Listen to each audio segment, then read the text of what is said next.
Why do they doubt the kid? I'm about to prove them all wrong again. I got a low tolerance, cause they don't even know what the problem is. It's me. You waiting on the boy to fail, then hold your breath and face your death. Cause you play a roulette with each step I progress, no less. Go ahead and place your bets, cause we know who we at, we know we top tier. Cause all the hate that you bring, we know it stops here. I'm taking off like a rocket here, ain't stopping here. It's strange how they cannot see the future, but see profit here. Wait up, we gon' always win. I can't take no loss, my team hold no L's, no. Aiming for the top, can't make it by myself. Okay. A Wednesday show, welcome. I've been getting a lot of good feedback from some of the stuff we've been doing lately, and I think we've had an appropriate tone, a lot like after the Renee Good shooting. First, pay respect, and then look directly at what we're seeing, because thankfully in these two instances we have video footage of what happened, and we can take a look for ourselves instead of relying on the lies that come out of DHS and the Trump administration. And so that's why these two particularly have been so polarizing. And I think we've had an appropriate tone at looking at it and then getting into the fallout. And there has been fallout in the wake of both of these shootings. Okay? There has been fallout. And as Minnesota has become the topic of discussion and has dominated the headlines, certain people have been getting kind of swept up in it, right? When we've been hearing the same names over and over, and people having to give quotables, give interviews, give statements to defend themselves and give their side of the issue. And we're talking about Walz, and we're talking about Frey. We're talking about AG Keith Ellison, right? And we're talking about Ilhan Omar, rep from Minnesota. And her name keeps getting brought up with fraud, investigation, attacks from the president, and it all kind of led up to what we saw. And yes, I'm going to get into it. Of course I'm going to get into it. Ilhan Omar got attacked at a town hall. She held a little intimate town hall, and you guys, the videos start to come out, and you guys have seen some of this, and we're going to take a look. We're just going to see it for ourselves without relying on what Ilhan, has to say necessarily about it, and we'll hear from her, or relying on what Trump may have to say. Again, we can see it for ourselves. So we're going to do that now. We're going to take a look. Abolishment of the agency. ICE cannot be reformed. The gentleman in the front row. We must abolish ICE for good. We must abolish ICE for good is what she says. And DHS Secretary Kristi Noem must resign or face impeachment. Resign or face impeachment. And that he jumps up, does two jabs towards her with a liquid syringe, a large one, not a needle, but like one of those big syringes that squirt liquid. I need a napkin to know nothing. He gets tackled. She went at him a little bit. We will continue. These fucking assholes are not going to get away with it. No, there's a little bit. Forgot to get the cussing out of there. She was very vocal after that happened. Go figure. So she's talking about Kristi Noem needs to be impeached or resign. That is when he jumped up, squirted her with a large syringe. You can see pictures of it online, and a disturbingly brown-yellow liquid in this syringe. And right now it's unknown liquid. They're letting the facts play out. I'm guessing they're testing it, and they're going to kind of get their ducks in a row before they tell us exactly what this liquid is. But it looks like very nasty brown, poop pea water. Now she was undeterred, but I do want you to see that she went at him. She's from a tough country. She's seen tough things. She's seen war. And I found it interesting that her first instinct was to go at him and defend herself. We don't see that a lot, from lawmakers in the face of any type of aggression. And I personally thought that would fly in the face of security protocol. I would think that they would all have been briefed at some point, like by their security team. Hey, if something happens, we cover you, you get down, we get you out of here. At no point do I feel like her security would be good with her attacking her attacker, although we can all understand that would be a natural instinct, right? Especially if you're Ilhan Omar. So I just found it interesting that she went at him. She went at him, and her security, her aides were saying, no, you got to get out of here. She continued her speech. She continued it. She said, we are Minnesota strong. We will stay resilient in the face of whatever they might throw at us. That's what she said directly after. Now, this guy, 55-year-old Anthony Kaczmarek. Some details are coming out about him. He suffered a pretty bad car accident. He then got heavily medicated, which neighbors said kind of changed him as a person. Not a lot of details about his politics are coming out just yet, but the right is, of course, willing to knee-jerk just based on photos of his family and some things on social media. We're going to give it some time to develop to find out really where this person's head may have been at. But he also had Parkinson's. You saw him shaking there a little bit. He had Parkinson's, which is a result from the accident. So as the details of who this guy is, Anthony Kaczmarek, we'll get those to you as we feel confident with them. Now, she went on social media after. She said she was all right, thanked her constituents for rallying behind her. Quote, I'm a survivor, so this small agitator isn't going to intimidate me from doing my work. I don't let bullies win. Speaking of bullies, President Trump came out after the attack and said this. This is our president. He minimized the reports of the incident. He called Omar a fraud and then said she probably had herself sprayed, knowing her. That's how you do it, Donnie. That's how you do it. That's how you stay consistent, right? Reprehensible every single time. That's how you stay consistent. That's how you stay on messaging. Reprehensible through and through from beginning to end. Well done, Don. Well done. Jacob Frey called the attack unacceptable. I thought this was interesting. Nancy Mace, who can be a little reprehensible in her own right, but when it comes to attacks on women, women victims, women's rights, things like this, she is securely and firmly, due to the trauma in her own past, on the side of women in any capacity. She is here as well. She said she was deeply disturbed by the attack on Omar, regardless of how vehemently I disagree with her rhetoric, and I do. No elected official should face physical attack. Okay, Nancy, that's how you do it. That's how you do it. Now, why would a radicalized misanthrope go down to a town hall and attack Ilhan Omar? Why? Well, let's just look at a couple of Donnie's statements. This one, I mean, look, you know he's called her garbage, criticizes her country, where she's from, Somalia, says she complains about her adopted country way too much and should be grateful. He said all sorts of nasty things about her. But just before the attack, he said she's from a country that's a disaster. Probably it's considered, I think, the worst. It's not even a country, okay? It's barely a government. And called her garbage again. And then this guy goes and he attacks her at a town hall. See, words matter. Words matter. And Scott, she's not the only one, right? No, a couple days ago, actually, at the I forget which festival, one of the Sundance Festival, Max Frost, representative here from Florida, he was attacked by a racist man who was screaming white power and things like that, but punched him in his face. I mean, and he was charged with burglary. I can't speak today. And assault. Yeah, welcome to too much airtime. Yeah, welcome to my world, just fumbling and bumbling.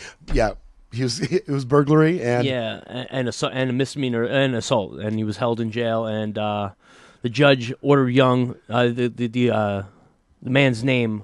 Where was it? Hold on. Oh, Christian Joel Young. He's 28 years old, and the judge ordered him, who has prior misconduct and misdemeanors, to be held without bail on grounds that he poses a substantial danger if released.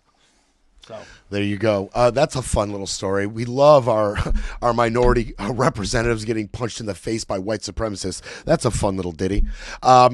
So here's a post attack. Here's post attack. Representative Omar, are you okay? I'm gonna go figure if I am, but I feel okay. I feel that it is important for people, whether they are in elected office or not, to allow these people to intimidate us, to make us not fight for our constituents and for the country we love. And as I said, I've survived war, and I'm definitely going to survive intimidation and whatever these people think they can throw at me, because I'm built that way. Thank you. She's built that way. And I'm just going to play it for your stuff. You want to hear Donnie? This is Donnie just before, rather. This is Donnie just before a radicalized misanthrope goes and attacks Ilhan Omar. This was Trump. I'm going to let you hear it from himself. We need people to come in legally, but they have to show that they can love our country, not Oh, no, this isn't just before. This is a little racist They tirade. have to show that they're not going to blow up our shopping centers, blow up our farms, kill people.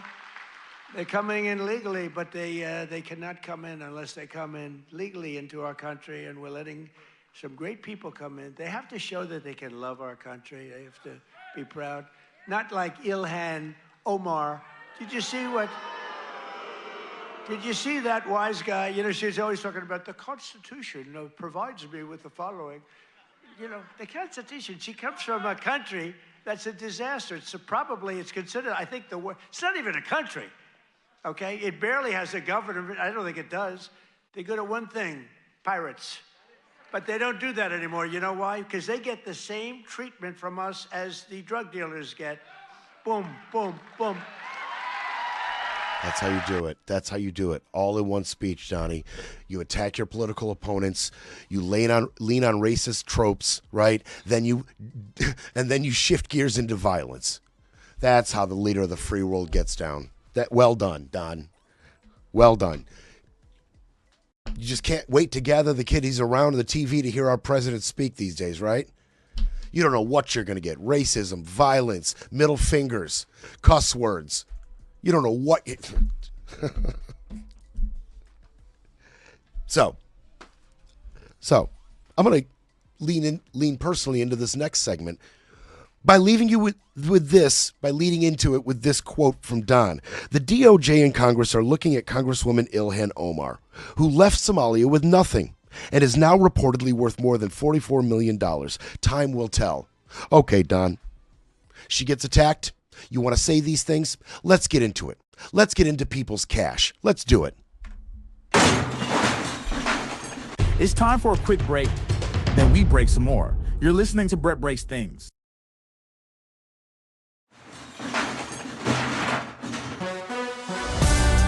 You're back with Brett Breaks Things, because democracy doesn't defend itself.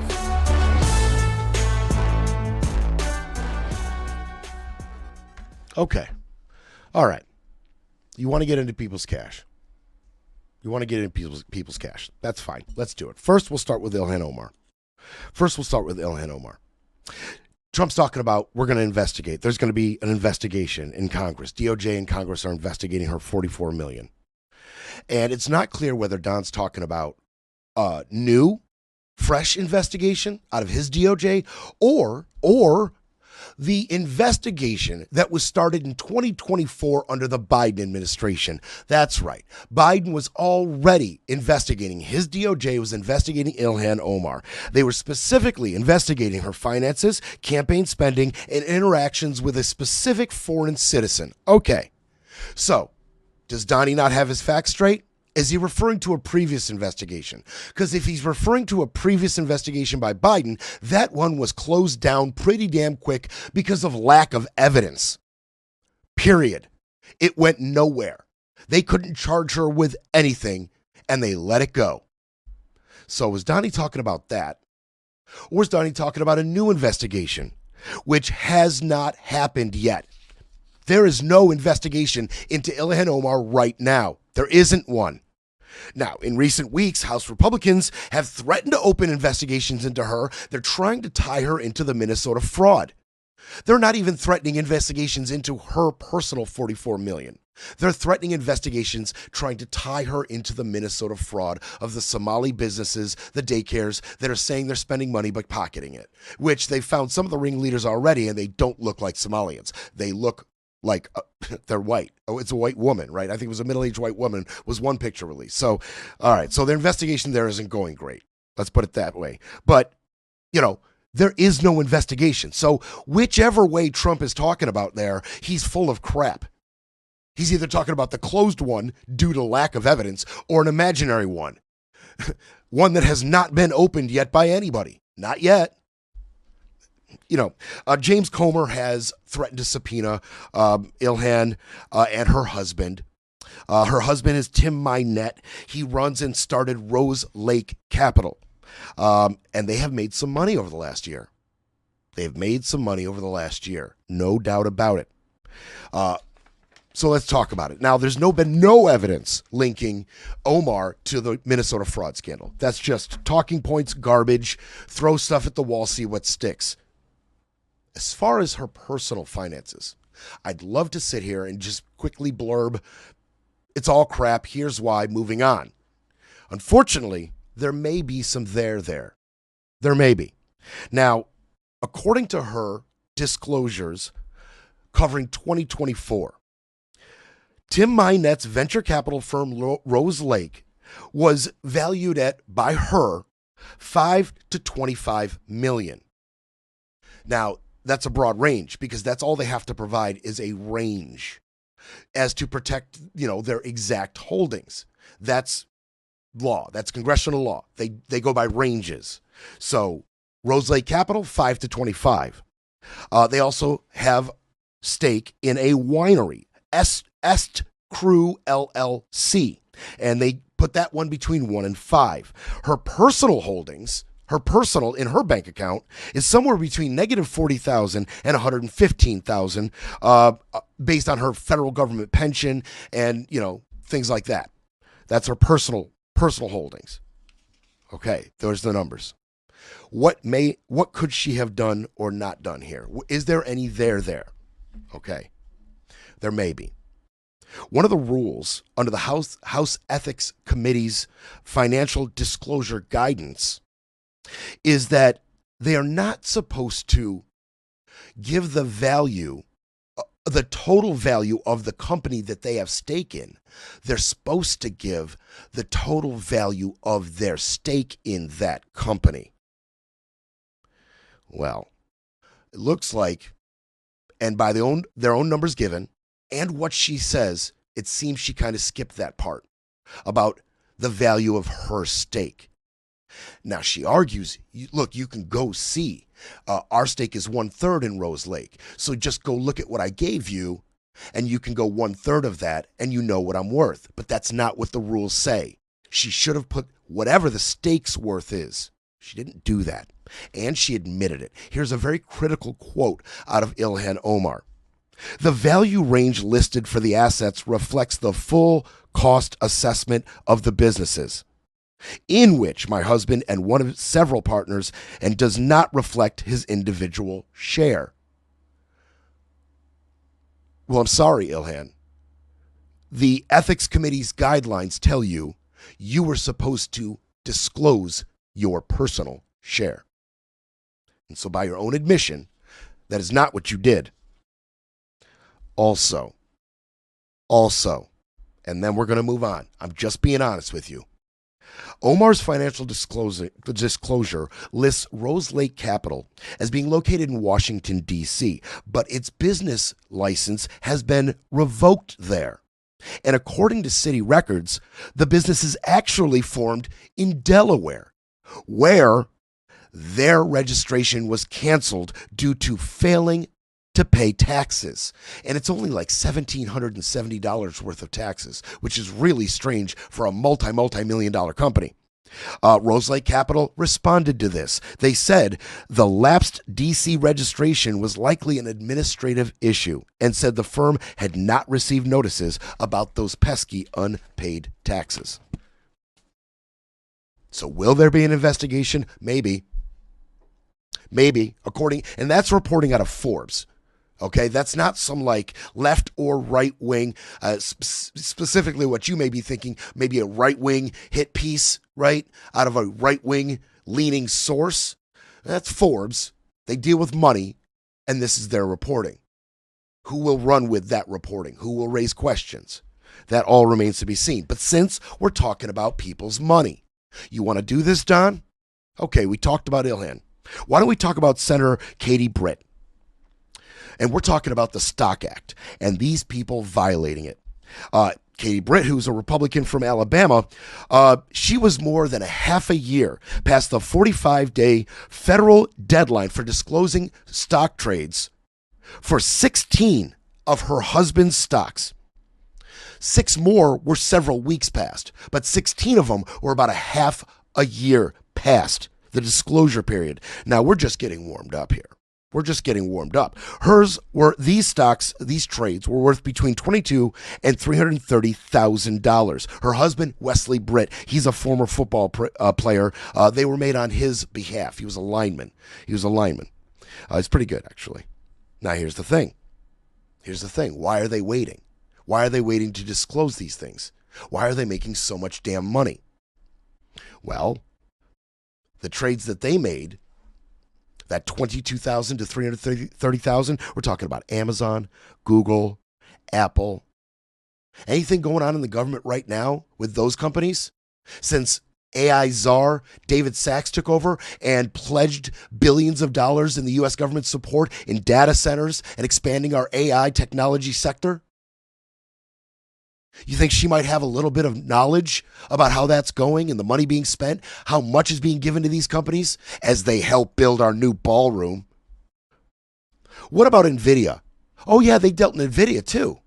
We're talking a half a year? What was happening with NVIDIA a half a year ago? Oh, that's right. Our AI czar, David Sachs, was firing everybody who was blocking NVIDIA chip sales to the UAE. Oh, that's right. People within the government.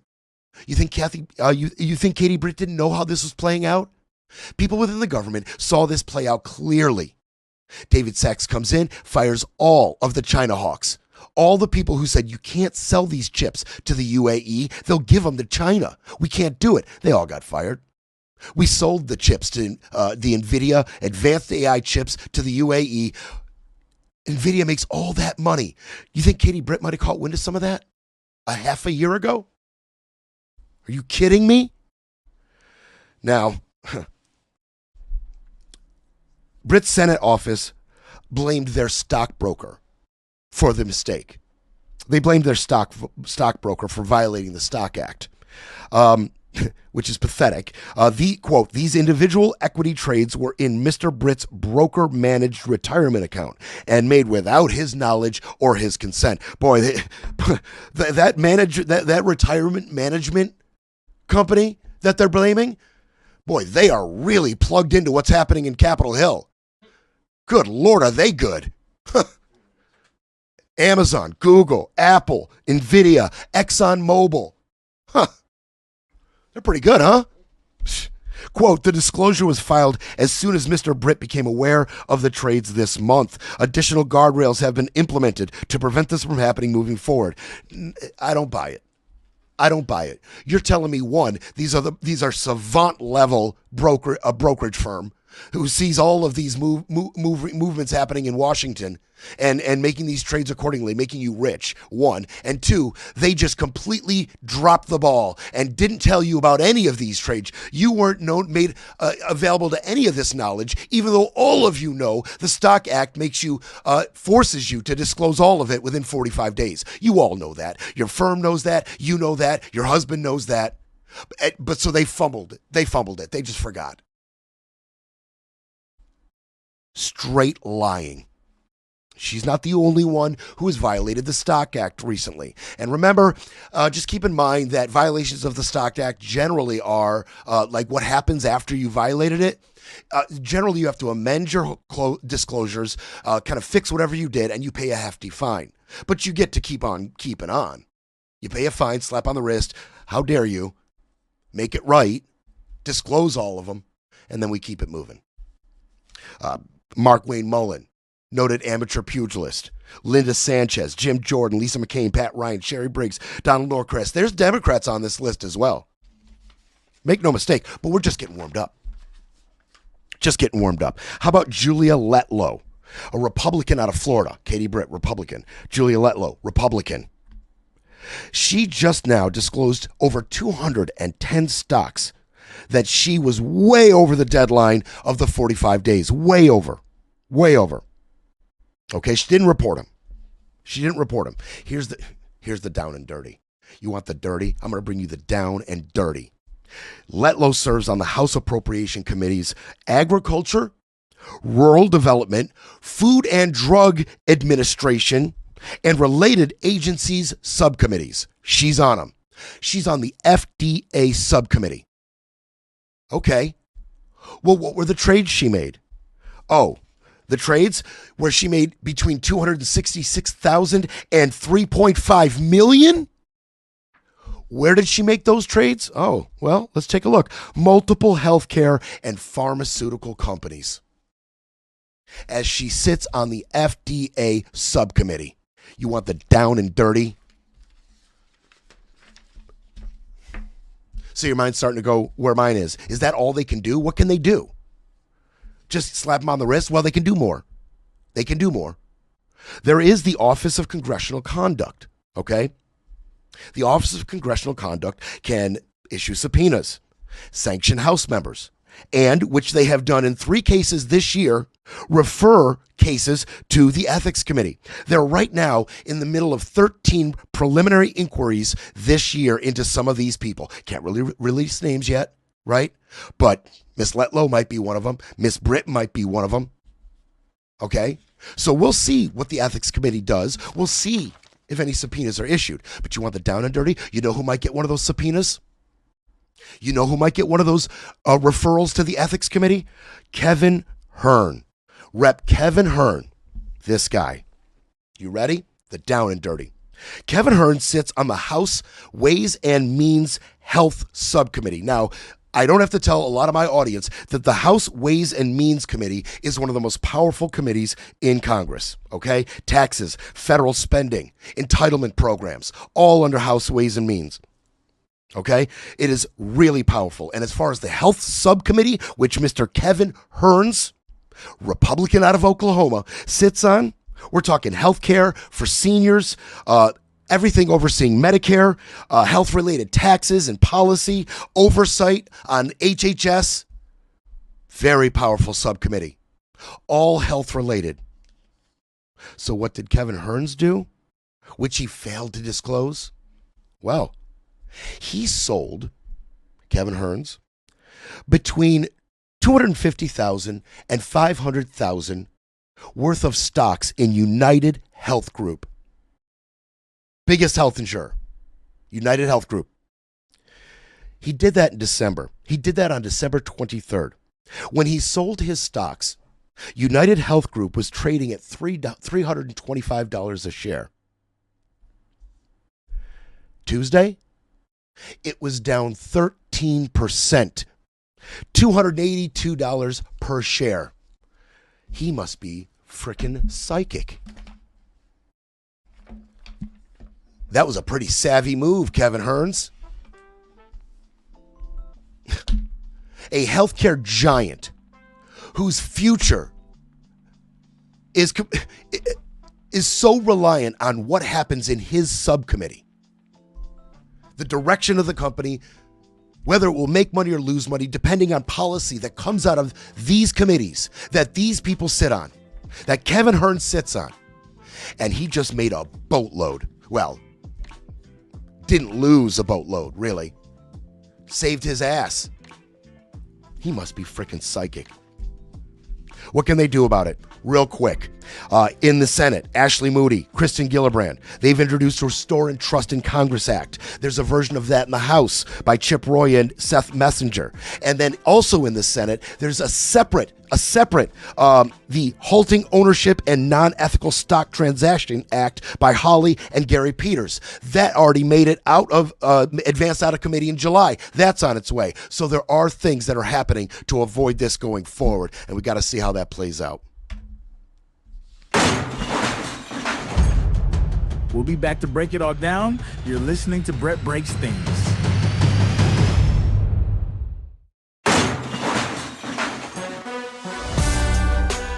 Brett Breaks Things, where the stakes are high and the truth still matters. Okay, so we'll let all that play out. You want to open the door, you want to talk about people's money, then that's how we do it. Okay, because you want investigations into Ilhan Omar, you got a lot of investigations you need to open up at that point. And like I said, there is legislation on the way through the House and the Senate to put an end to all of this. And it's pretty tough to stiff arm that officially and on the record, right? I don't want more oversight into my stock trading. No thanks. Go ahead. See how that plays in front of the American people who are having problems economically right now. Go ahead. So let's see how that works. I dare you. All right. So we're shifting gears back into what's going on in Minnesota, but not so much in Minnesota because we've detailed how they're trying to tone it down. We've detailed it. What I'm going to get into more is the fallout in the Trump administration. Okay? Because the winds of change, they are blowing. They are blowing. And Kristi Noem, I said weeks and weeks ago, Pam's going to get fired first, then maybe Cash, then maybe Kristi. We'll see what happens. We're going to move Kristi way up that list now. Pam's been able to skate under the radar. Now that Halligan's gone and Hobb is gone and all of her stuff has either failed in grand juries and all of her appointments have been taken and yanked out of positions. That's all over. It looked bad, mud in her eye, but we're moving on to bigger things, right? And so she's kind of skated under the radar. But Kristi, Kristi. Now, let's start with this. There has been a statement sent to some members of Congress by the Department of Homeland Security. You see, they have began whatever it is they call an investigation. Remember, DOJ, Civil Rights Division, they both said, we're going to let the DHS conduct their own investigation. Now, the DHS can't charge anybody. Once their investigation's complete, what they can do is refer charges to the DOJ at that point. We'll see all about that. But in terms of this investigation, some real evidence and a real timeline has emerged and was detailed to some members of Congress in a letter sent to them by DHS. Okay, the Washington Post got a hold of details of this letter. They got a hold of the letter. Of course they did. Now, in the timeline, all right, in this statement sent to Congress, we're getting some hard facts that really contradict what a lot of people are saying. The statement, based on the preliminary review, clearly has no mention of Pretti brandishing a weapon. Okay, that's number one. DHS investigation, Pretti never brandished his weapon. That's an easy one. Thanks, DHS. We all have eyes. We all saw the video. We knew that already. But thanks. Thanks for confirming we saw what we saw. All right. But that right there already contradicts a lot of what they were saying. Already, okay, by the Trump administration and by Kristi Noem and Greg Bovino, okay? Their DHS, Noem's DHS, their investigation comes out and immediately contradicts what Kristi herself has said. Greg said that Pretti had wanted to massacre officers, and Kristi Noem said that he had committed an act of domestic terrorism. So their own investigation has already come out with a timeline that disputes that. Kristi's going to get fired. The statement said that as agents attempted to take Pretti into custody, he resisted. A struggle ensued. One agent yelled multiple times that Pretti had a gun, and then two agents fired their weapons. Pretti was shot repeatedly and declared dead half an hour later at Hennepin County Medical Center. And they go on to describe that one was an ISOF agent and one was a CPB officer. So one from each, both under DHS. And as far as how this investigation's going, how well could it be going? Here is the woman who recorded the incident. This is the woman who's, I think they're describing her as the woman in the red or woman in purple. I can't remember what the description was on social media, but she's in some of the videos, and she was the one who gave us the clearest shot. Here's what she had to say about their investigation. Have you been contacted by anyone from the federal government? FBI? No, I have Border not. Patrol, Homeland Security? I do have a legal team now who are fielding much of that. And I am no longer accessible in those ways. I talked to your attorney this morning. She said she had not received any outreach from the FBI or anybody from the federal government. I do not think they have my name yet. Obviously they will. You've given testimony to state investigators. Yes, yes. Do you have confidence in a federal investigation? No. No, I do not.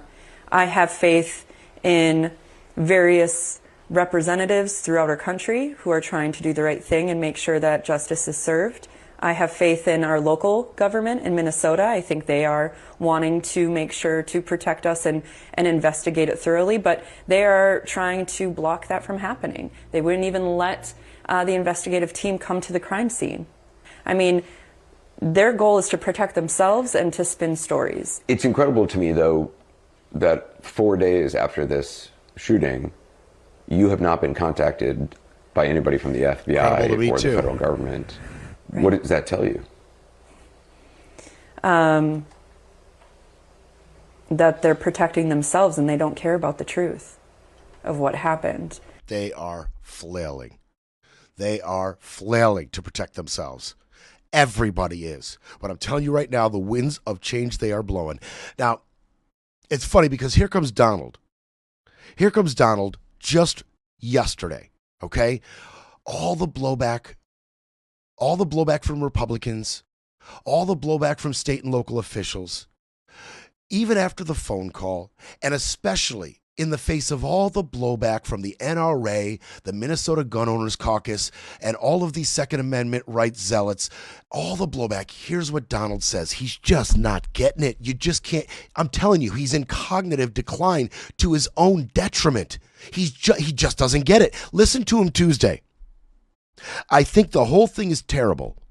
I don't like the fact that he was carrying a gun that was fully loaded. Bottom line, it was terrible. He's just not getting it, Second Amendment people. He just doesn't get it. You're trying to tell him. Republicans that are embroiled in the NRA, their money, their cause, they're trying to tell you, some a little more subversive than others, but they're trying to tell you, and you just don't get it. And now, here's the part of the show where some people's face meet the tire treads of a bus as other people throw them under it, like Trump does to Bongino. Listen to this. I'm telling you, the winds of change. Trump told reporters that replacing Bovino was not a pullback. He said Bovino is a pretty out there kind of guy, and in some cases that's good. Maybe it wasn't good here. Oh, Bovino, you better head for the hills, bud. You better go back to the recesses of hell that you came from, because now you're coming out of Don's mouth. Maybe that wasn't good here. Okay, all right. But the winds of change are blowing, battle lines are being drawn, and we're gonna display it right here. We're gonna show you right where the battle lines are. Okay, let's hear from Stephen Miller, who is in the center of all of this, and we're gonna display it. Okay, Stephen Miller first when it first happened, he called Pretti an assassin. That's when it first happened. Now, what does he have to say on Tuesday? Here we go. Ready? He said the administration is evaluating whether federal authorities in Minnesota, quote, may not have been following the official protocol before the shooting. He's talking about you, Christy. He's talking about you, Gregory Bovino. He's talking about you, Todd Lyons. He is talking about Christy's little crew there in Minnesota. Here we go. He continues.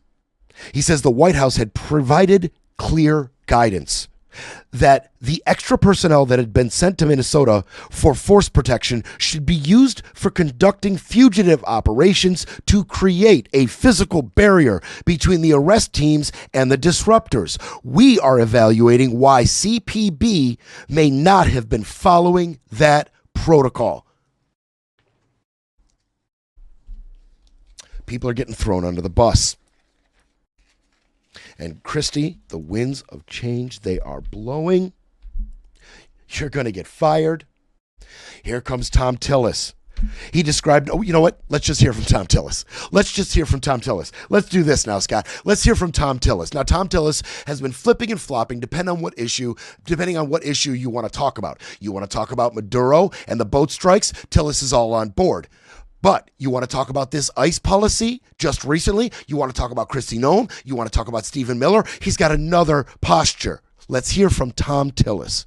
To then think that we can move on before this has been adjudicated. Senator, do you have confidence in Secretary Noem? None at all. No, she's. I've tried to maintain confidence, but look, I've done and we'll be sharing this information. We've done a Trump 1, Trump 2 comparison of disaster relief. There's no comparison whatsoever. Trump 1 was right on with disaster recovery. You think about Matthew and Florence, and this one.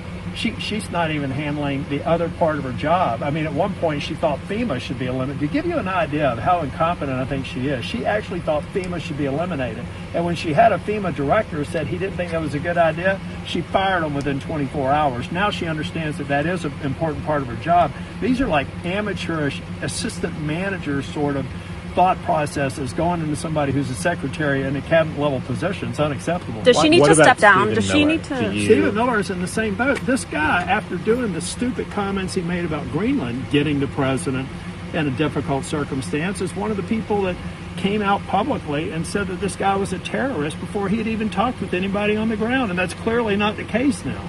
So, I mean, it's just, Stephen Miller never fails to live up to my expectations of incompetence. Why do you think he should resign? Fired?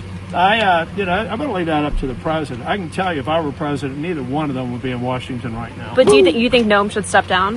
I think Noem needs to decide what. I think if Noem looks at her body of work, I could not be. If I were in her position, I can't think of any point of pride over the last year. She's got to make her own decision, or the president does. But she has taken this administration into the ground on an issue that we should own.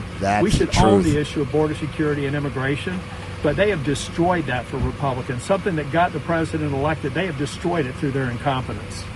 Thank you, Senator. Thank you, Senator. Have a good And evening. it's funny because he's echoing the sentiments that were described in that Politico article I gave you yesterday. Was Thom Tillis one of those secret voices talking to the reporters? Who knows? But yeah, he's right about that. So incompetent, right? She should step down and resign. They shouldn't be in Washington. Lisa Murkowski went on to say it was time for Kristi Noem to depart. Through her own words and actions, she's taken a direction that has not been helpful. I don't think she helps the country. Okay, so Murkowski and Tillis come out and say these things. Here's Trump's clapback. Trump to that says, this guy, Trump to that says they're terrible senators. One is gone, the other one should be gone. What Murkowski says, she's always against the Republicans anyway, and Tillis decided to drop out. So, he lost his voice when he did that. Okay. So Tillis hears about Trump's comments and so Tillis hears that Trump called him a loser. And Tillis said, in response to being called a loser, "I'm thrilled about that.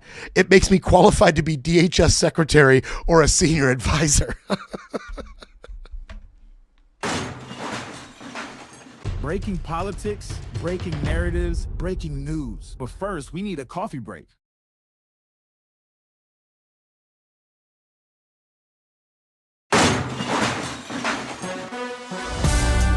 Breaking news, breaking rules, breaking through. Back to Brett Breaks Things.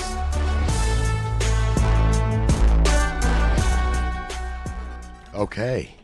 The winds of change are blowing and battle lines are being drawn. Okay? Battle lines are being drawn. You want to take a step back and look at the macro and look what's happening.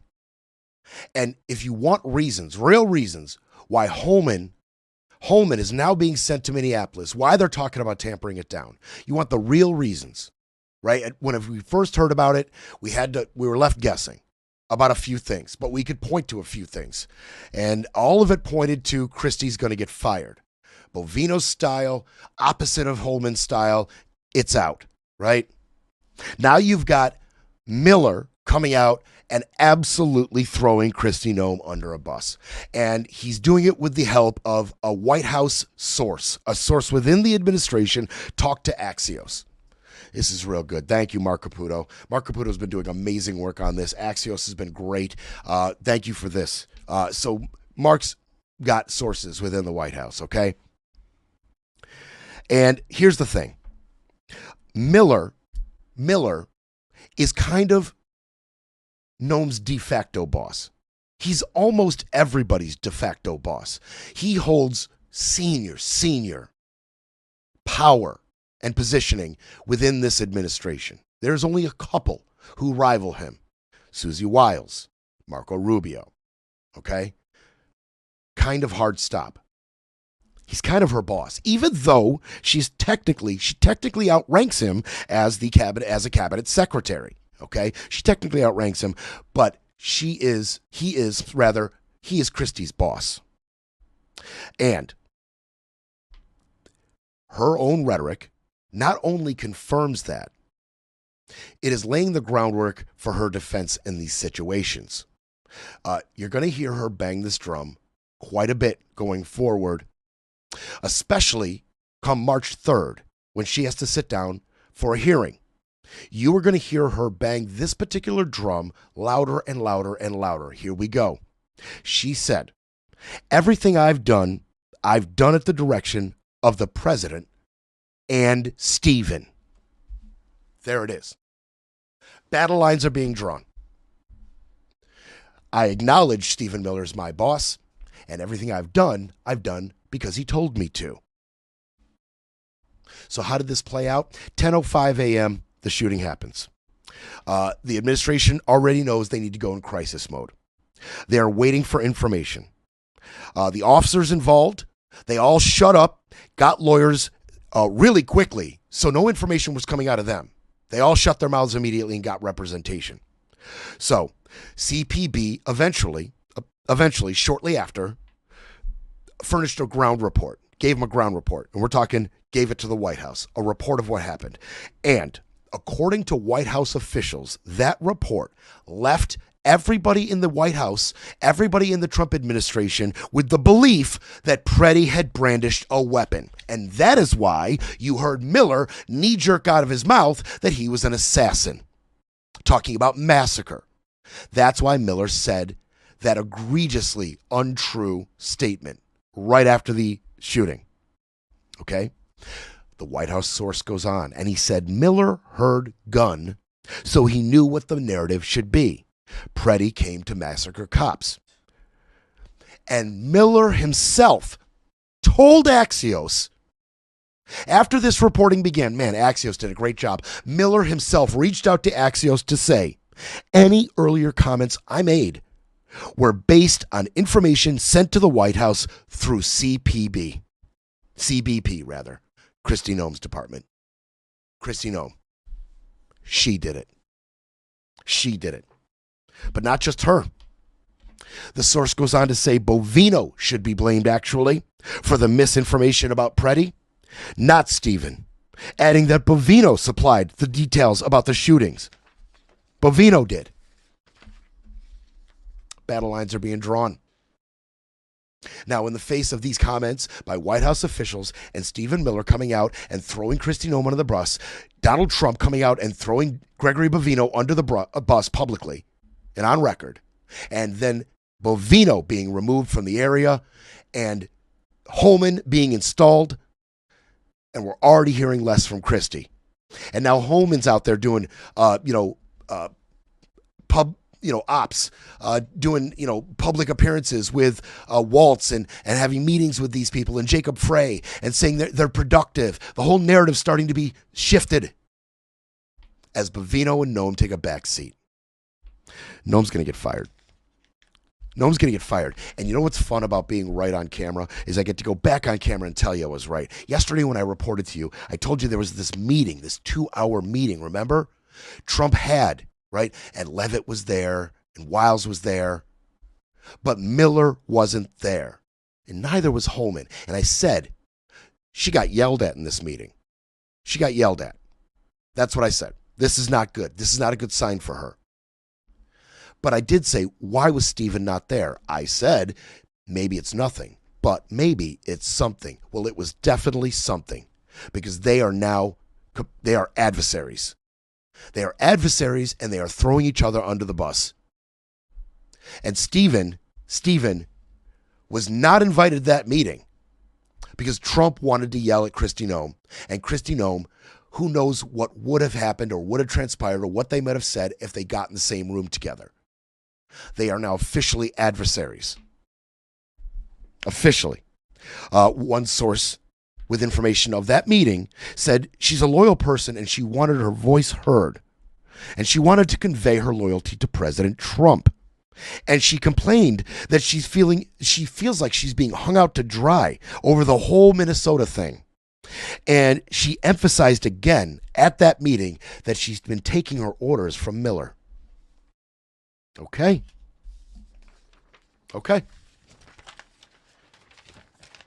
Battle lines have been drawn. Noem's going to get fired. That's what it seems like, right? Of course it seems like that. So because it seems so damn apparent that it's going to happen, the White House has to get out and lie to you about it before it gets a chance to really get rolling, right? And a White House official said that neither Miller's nor Noem's jobs were at risk. Of course not, Miller, please. One White House official said that Trump is hesitant to talk about getting rid of someone who has been here just a few weeks, let alone someone who has been with him for 10 years. It's not even on his radar. And he said publicly, Trump did, Tuesday, that Noem would not step down, adding that she's doing a very good job. And as we know, from knowing Don as well as we do, everything Don says, the opposite is true. So that means he is considering firing her, and her job is not safe at all. Everything he says, the opposite is true. That is not my opinion. That has been proven to be fact. And of course, this crap runs downhill. There's this story that came out about Noem and Lewandowski. They have been actively attacking one of their best and most loyal and, up to this point, and most professional, experienced CPB commanders, this guy, Rodney Scott. Well, Rodney Scott, he went and made the fatal error of having a backbone and a moral compass. And he's been raising some concerns about Lewandowski's official status because this 130-day limited period to be a special government agent in his capacity, it's already ran up. He's been there almost a year exactly. And this guy, Rodney Scott's like, is he even my boss anymore? Why am I even reporting to this guy? Plus, he's been raising issues about their policy, knocking in doors, the Fourth Amendment, the Sixth Amendment, all these constitutional rights that are being trampled on. He's raised concerns about that. They've made everybody under him quit or get fired. It's crazy. It's been a terror campaign on this guy.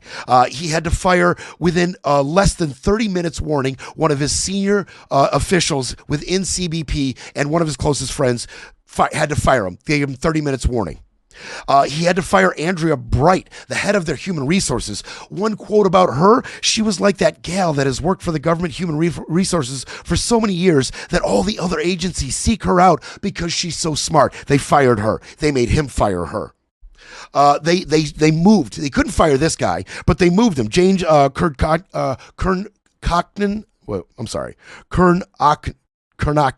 I'm sorry. James Kernaken. This was Rodney's chief of staff. They couldn't fire him right out, so they moved him out. They moved him to the USCIS, which is the Citizenship and Immigration Services. They moved him right out. One of his closest allies. And his deputy even, John Maudlin, he was told, you either resign, retire, or we're relocating you to Boston. They have waged war on this guy. Waged war on him. That's who Kristi Noem and Corey Lewandowski are. You know what? I said I wasn't going to do this, but I am. I can't make overtime too long, but I'm going to go overtime today. I'm going to go overtime today for just a little bit. I got some stuff I got to take care of after the show today, but there's no way I'm not getting to this. So I'm going to go a little bit overtime today, but I'm telling you right now, the winds of change, they are blowing. You can move Noem right up that list of people who are going to get fired. They are paving the way for it. And it's not just the public backlash to what people are seeing. It's like what Tillis said. They're screwing up the one thing that always works for Republicans. Border Patrol, ICE, immigration policy. These things play for Republicans time and time again. And Noam is screwing it up. She's a turd in the punch bowl going into these midterms. She's going to get fired. We're coming right back. It's time for a quick break, then we break some more. You're listening to Brett Breaks Things.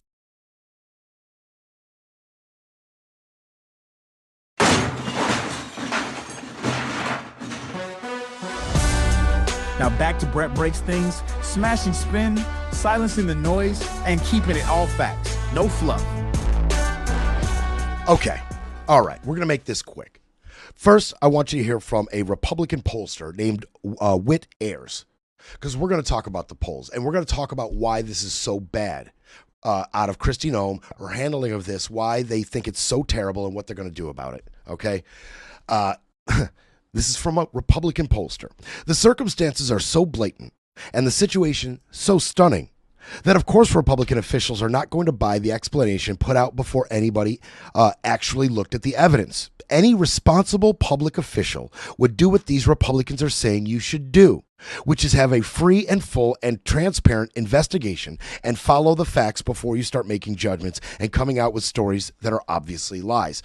And then he finishes with this. The guy is on the ground. He has been disarmed and you pumped 10 bullets into his body. The circumstances are so amazing that it really presents an image of a an image of a bunch of trigger-happy masked commandos in an American city. The optics. Kristi's screwing it up. Some are willing to call her out by name other than Thom Tillis and Lisa Murkowski. There's been others. We're not going to go through all of them. But John Curtis from Utah. I disagree with Secretary Noem's premature DHS response. I will be working with a bipartisan group of senators to demand real oversight and transparency. They're saying it. They're calling her out. The winds of change are blowing. Kristi's job is on the line. And now, Senator Rand Paul and a few other Republicans are calling for her to testify before Congress, and it is going to pave the way for some drama and some theater. No doubt. It'll be dramatic. So, March 3rd is going to be her first hearing, and we'll see what subsequent hearings come from that. I can't wait. I'm here for it. Bucket of popcorn, I'm here for it. But we're talking about a pollster here, so let's talk about the polls. A recent Reuters poll came out and confirmed the number I gave you yesterday. 39% of Americans approve Trump's immigration policy handling right now. 39%. 53, according to this Reuters poll, 53 disapprove. And the Reuters poll also goes right kind of in line, but a little bit less than what we gave you yesterday. And Reuters says 58% say ICE agents have gone too far. Yesterday I told you it was 61% from that other poll. According to Reuters, it's 58%. They say ICE has gone too far. According to a YouGov poll on Saturday, more than twice as many people considered the Pretti shooting unjustified who found it justified. Twice as many found it unjustified. And as for Trump's political strength on the heels of these two U.S. citizens being shot dead, 40% of Americans right now, according to Washington Post's average of polls, 40% of Americans right now approve of his job performance, and 58% disapprove. 58% disapprove of the job Trump is doing overall right now. And we're going to end with Ro Khanna's statement on this. And he nails it. Democrat out of California, Ro Khanna, you know him. He said two things have dawned on the Republicans. One is that Democrats could retake the House at least, and maybe take the Senate. The second is that Donald Trump is going to be a lame duck. So I do believe you will see more and more Republicans speaking out. Trump can defy some of the laws of politics, but not all of them. And I agree with him. And I agreed with him about a year ago, talking to Randy in the studio. And I said, Randy, I don't think any of these Republicans will really begin to peel off until being associated with the Trump administration costs them votes and elections. As long as being associated with Trumpism is still a boon in the polls and in voting, as long as it's still a boon, they'll be on board for all of it. The gravy train will keep running. But if he puts a stop to that gravy train in any way, they will begin to push back. Those are the laws of politics he's referring to, and we're starting to see it play out. And here come the midterms. Here come the midterms. Oh, CNN is reporting, thank you, Scotty, that it was apple cider vinegar that was sprayed on Omar. I don't get this.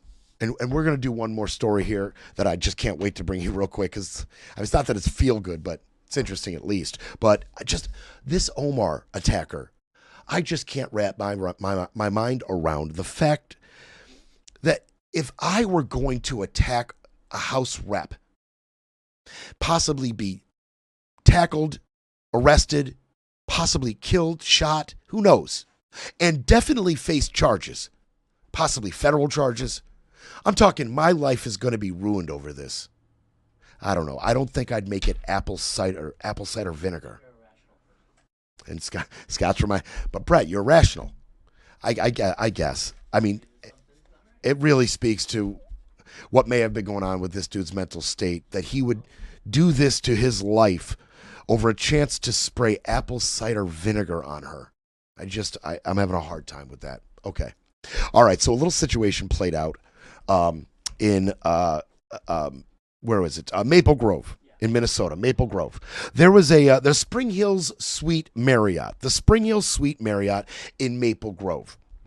You see, there was some Border Patrol was in this hotel.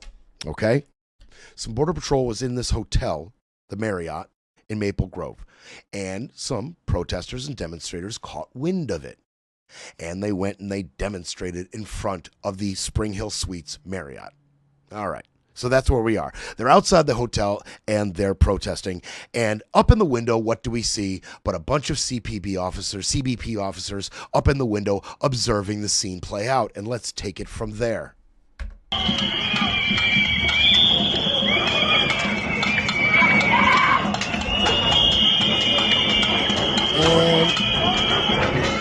I cut out of it. Let's do it again. So, and as I do it again, and this is the CBP officers up in the window, and they're talking amongst themselves, and they've all got beers in their hand, and they're all like looking at the protesters, and you know the banter that's probably going, these guys, blah, blah, blah. I would do this. I would do that. They're so stupid. And then one of them says, you think that's funny? Watch this, guys.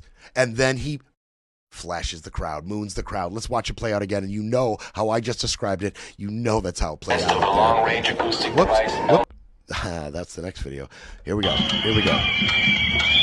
There they are. Look at these dumb protesters. And then he turns around, and I cut it. I cut it as the butt shows. He pulls down his pants, and he moons the crowd. All right. So, just a great bunch of guys. I felt like showing you that. But see, the situation then escalated right there in Maple Grove. The situation escalated after he mooned the crowd. And the LRAD loudspeaker was deployed. The LRAD loudspeaker. Now, we're going to hear a little bit about this device from a retired Marine Colonel, Mark Cancane. Mark Cancane tells us a little bit about this, but let's watch the effect the LRAD had on this group of protesters in Maple Grove. Let's take a look. Test of the long-range acoustic device, LRAD. 1, 2, 3.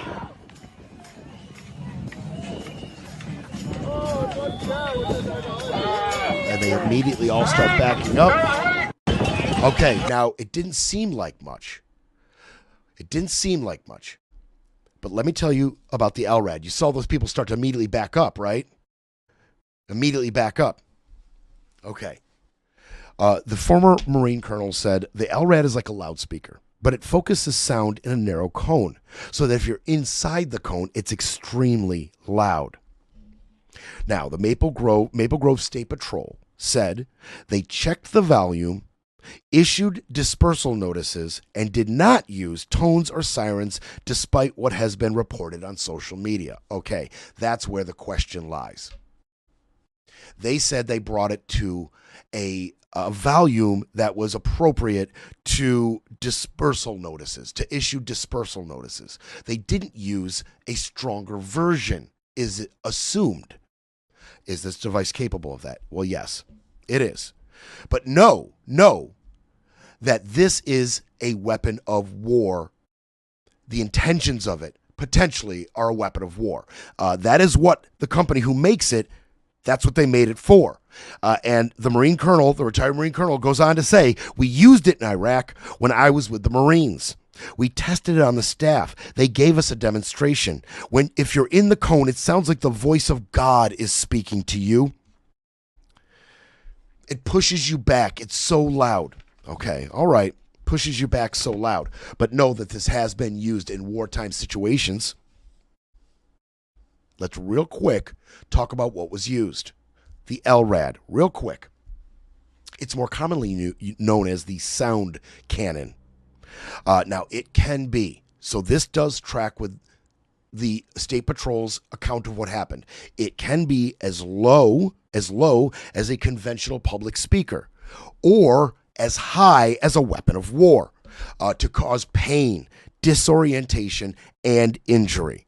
At its maximum potential, that is what it was built for. It was built by Genesis manufacturers, and in a press release just recently, they touted its use just last week in Portland, Colorado Springs, San Jose, and Fort Lauderdale. So they're using it. They're using it. If someone should decide to look into the usage of this and how it was applied in concerns to these protesters, there may be some real concerns about how much it was turned up. Okay, some real questions may be raised, and some people may be in a little bit of trouble, depending on the intensity that was actually used in Maple Grove and these other places. Because let me tell you, this device, it targets the eardrums, the hair cells, and the corti inside your ears. Light symptoms, right? If you are suffering lighter symptoms and lighter effects of this, you could get headaches, nausea, sweating, vertigo, loss of balance. That's the lighter setting. On the harder setting, on near maximum or wartime application, it induces vomiting. You begin to spew mucus and blood from your ears, mouth, nose, and possibly eyes. And it will cause permanent hearing loss. Okay. All right. I'd personally like to know where all these settings were at these protests. I'd like to know where they had them set at. Is that a simple question? Is that a fair question? You say you turned it down and then issued warnings to the protesters, right? Telling them to cease and desist. Okay. All right. That's what you say. I'd like to know. I'd like to know who knows and what they have to say. That's all. As you use this potential weapon of war on protesters. And we will be back tomorrow. I appreciate you all sticking around. I'll see you then.